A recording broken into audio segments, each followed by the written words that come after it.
하나님은 이르시되 어리석은 자여 오늘 밤에 내 영혼을 도로 찾으리니 그러면 내 준비한 것이 누구의 것이 되겠느냐 하셨으니 그들이 먹을 때에 예수께서 떡을 가지사 축복하시고 떼어 제자들에게 주시며 이르시되 받으라 이것은 내 몸이니라 하시고.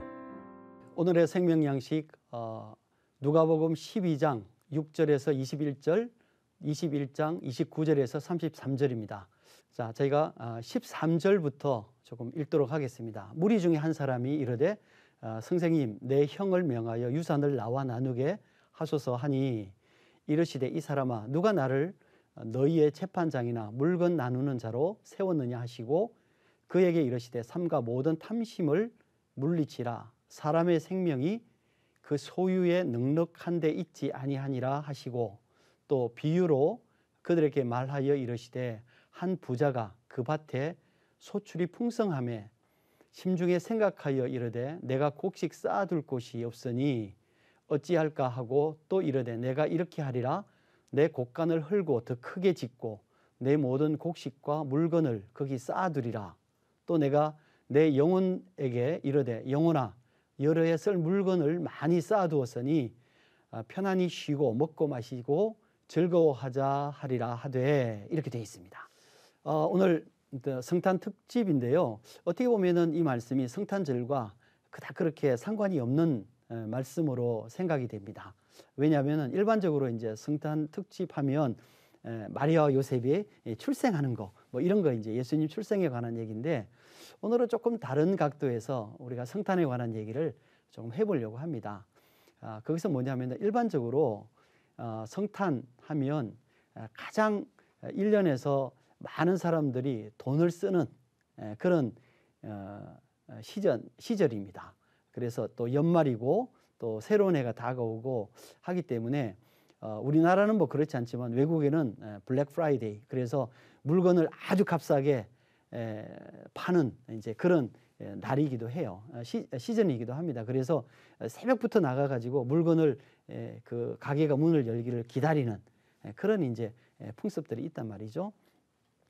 그러니까 자본주의라는 것이 극대화되는 그런 시절이 우리가 크리스마스다 이렇게 보면 됩니다. 그래서 원래의 예수님께서 태어나신 그날의 의미는 어디로 갔는지 찾을 수가 없고 자본주의만 민낯을 드러내는 그런 시간입니다.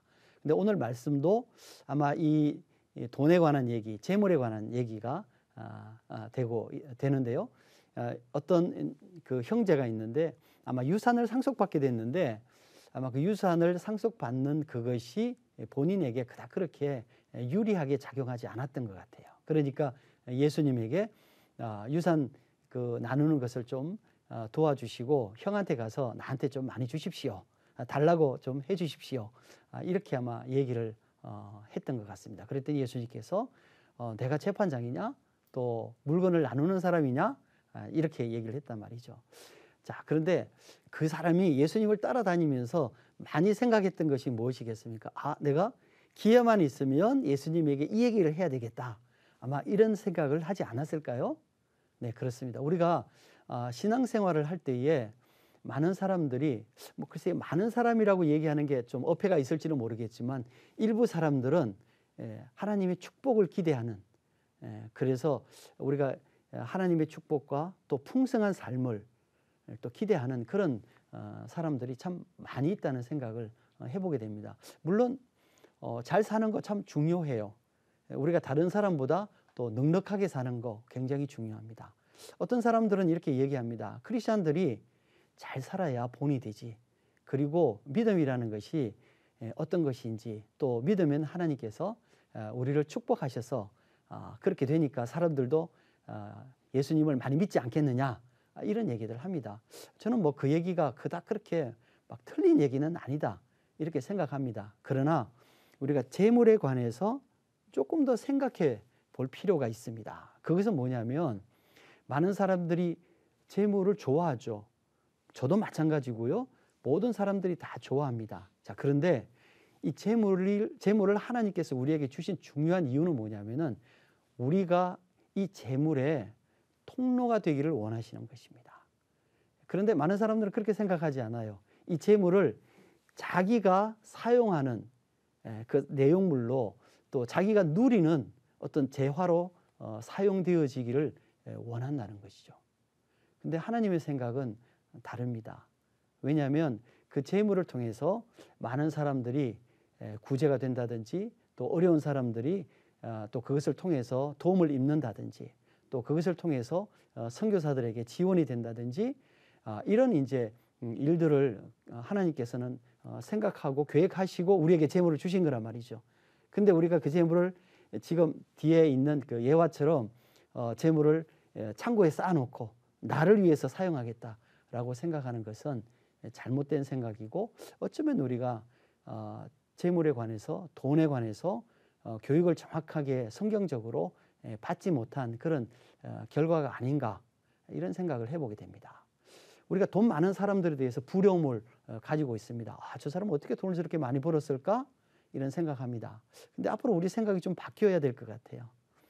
돈 많은 사람을 부러워하는 것이 아니라 정말 필요한 곳에 돈을 잘 사용하는 사람을 우리가 부러워하고 저분은 어떤 생각을 하시길래 저렇게 정말 필요한 곳에 자기가 갖고 있는 재산들을 나누고 사람들을 돕는가 라는 생각으로 우리가 전환되어져야 될 필요가 있다라고 생각합니다.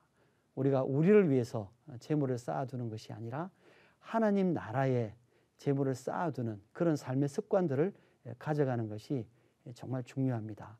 한국 교회는요, 요새 코로나 때문에 흥건도 많이 안 그친다 이렇게 말씀하시는데 우리 한국 교회는 정말 부자입니다. 풍성합니다. 그리고 한국 사람들을 너무 잘 삽니다. 따라서 이런 축복이 왜 우리에게 주어졌겠습니까? 하나님께서 이 축복을 하나님 나라를 위해서 우리가 마땅히 돌아봐야 될 사람들을 위해서 나누라 하는 그런 의미로 우리에게 이런 재물에 대한 축복을 허락하지 않으셨을까 생각됩니다. 주변을 돌아보고 또 내가 가지고 있는 것들을 어떻게 하면은 좀 더 많이 나눌 수 있을까 그런 고백하고 고민하는 그런 신앙이 되시기를 축원합니다. 아멘.